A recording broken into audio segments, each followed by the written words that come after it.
부활 같은 소리 하고 있네. 할 만한 얘기를 해야지. 절도야 절도. 예수님 진짜 절도한 거 아니야. 됩니다. 띠. 뭐야 왜 안 먹어? 왜 안 먹어? 우리는 세바스찬. 그러니까 그래서 지금 세이토는 부활에 대해서 지금 계속 모두까기를 하고 있다. 믿을 수 없어 믿을 수 없어. 언제 믿을 거예요 도대체? 모든 가능성에 지금 다 딴지를 걸고 있다. 내 눈에 흙이 들어가기 전까지는 안 믿을 거야. 흙 뿌려야겠네. 이번에 딴지를 걸었던 음모는 뭐였죠? 이게 사실 시체가 있었는데 훔쳐갔다는 거지. 누가요? 그건 몰라요. 예수 믿는 그 부류들이 훔쳐가지 않겠어요? 근데 실제로 이 가설이 그 당시에도 있었던 얘기라고 합니다. 예수님의 시신이 장사가 되고 거기에서 시신이 사라졌다는 것이 굉장히 중요한 어떤 쟁점이 되고 있어요. 그래서 일단 먼저 그거부터 살펴보면 좋을 것 같아요. 실제로 진짜 예수님은 무덤에 안치되신 게 맞는가? 아, 무덤에까지 가기 전에 빼돌렸다? 그럴 수도 있고 아. 그러니까 아예 안치조차 되지 않았을 수도 있는 가능성? 이게 더 설득력 있네.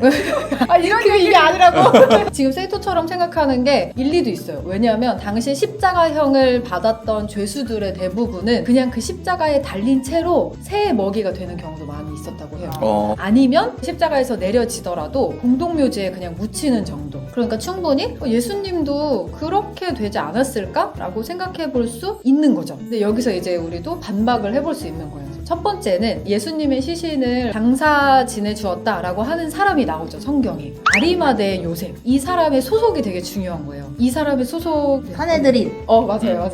공의회. 네. 사내들인 공회가 사실 예수님과는 약간 대척점에 서 있는 사람들이라고 볼 수 있어요. 근데 거기에 속한 사람이 시신을 자기가 장사 지내주겠다고 한 거예요. 근데 이게 역으로 당시에 대립하고 있는 두 세력이었기 때문에 파보면 아리마대 요셉이 실제로 공의회 소속인지 충분히 나올 수 있는 거예요. 만약에 아니면 우리 소속에 그런 사람 없어. 너네 뻥치는 거잖아 라고 할 수 있는 거죠. 그러니까 오히려 역으로 사내들인 공의회의 소속인 아리마대 요셉 자체가 실존 인물이 되고 그 사람을 통해서 예수님의 시신이 거두어졌다는 얘기가 되니까 그 장사 지냈다는 얘기가 더 오히려 신빙성 있는 얘기가 되는 거예요. 그 당시에 총독의 허락을 받은 본디오 빌라도의 허락을 받은 보초병들이 무덤 앞에 실제로 보초를 서고 있었다라는 아주 지키고 있었잖아요. 기록이 있죠. 맞아요. 그것도 같은 맥락에서 보면은 빌라도 총독은 십자가형이 진행되도록 두었던 세력이고 그 사람을 통해서 보초병까지 세웠기 때문에 그것도 사실은 빼박으로 남을 수밖에 없는 거죠. 그래서 예수님은 실제로 무덤에 안치가 되셨다. 절도야 절도. 예수님 진짜 절도한 거 아니야. 그러면 정말 예수님의 시신은 도둑 맞은 건가?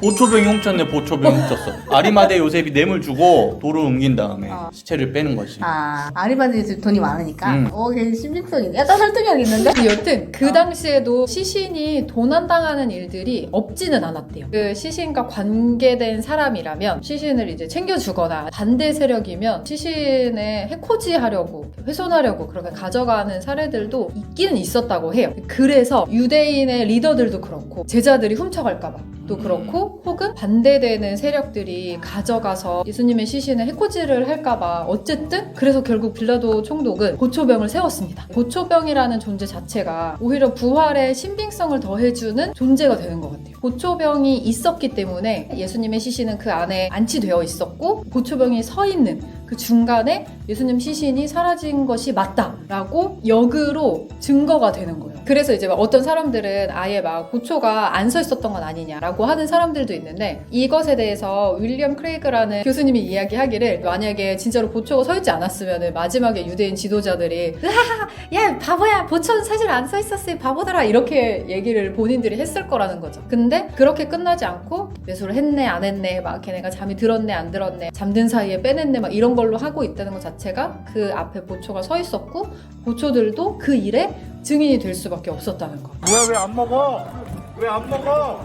그러면 어떻게 예수님의 시신이 도둑 맞았다라는 것이 불가능한 가설인가? 그 당시에 제자들의 정황과 이후의 제자들의 정황을 보면 정리가 되는 것 같아요. 예수님이 아무리 부활에 대해서 이야기해 주시거나 그 이후의 일들에 대해서 얘기해 주셔도 제자들은 잘 몰랐거든요. 심지어 예수님이 돌아가시고 나서 배신하고 도망가기까지 했었죠. 그런데 그렇게 다 뿔뿔이 도망가 있었던 제자들이 갑자기 그날 어디서 모여가지고 야 시체를 빼오자 이런 것들을 현실적으로 해내기가 그들의 마음 상태나 이런 것들을 봤을 때 어려운 상황이다. 그리고 그 이후에 부활하신 예수님을 만나고 나서 그들의 삶이 너무너무 변한 걸 우리는 봤잖아요. 갑자기 진짜 목숨을 걸 정도로 막 부활의 증인이 되어서. 근데 만약에 이것이 본인들이 짜고친 사건에 목숨의 위협이 왔을 때 한 명 정도는 야, 사실 그거 뻥이었어. 이걸 해야 되는 건데 그런 사람이 없었다는 거죠. 배신한 자가 없었다. 네, 모두 다 한 마음으로 부활의 증인이 되어서 그들의 목숨을 아끼지 않고 예수님의 길을 따라갔다는 거.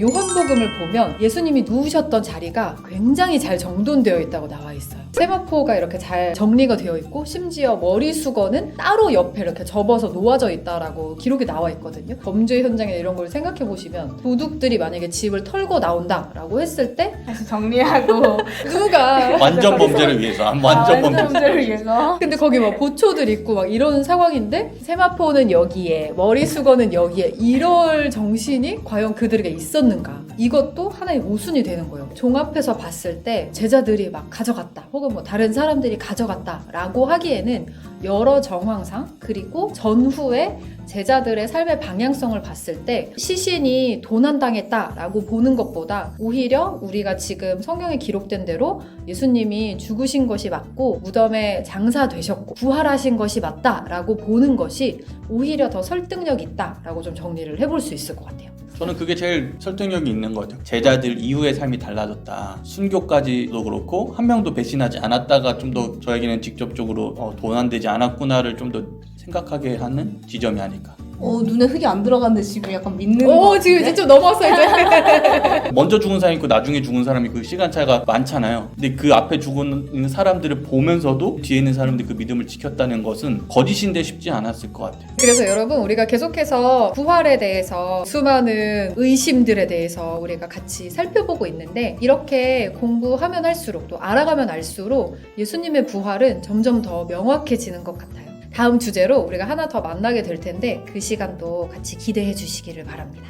그러면 우리까지 우리까지. 그러면 지금까지를 맞아요. 그럼 지금까지 우리는 세바스찬이었습니다. 세바스찬이었습니다.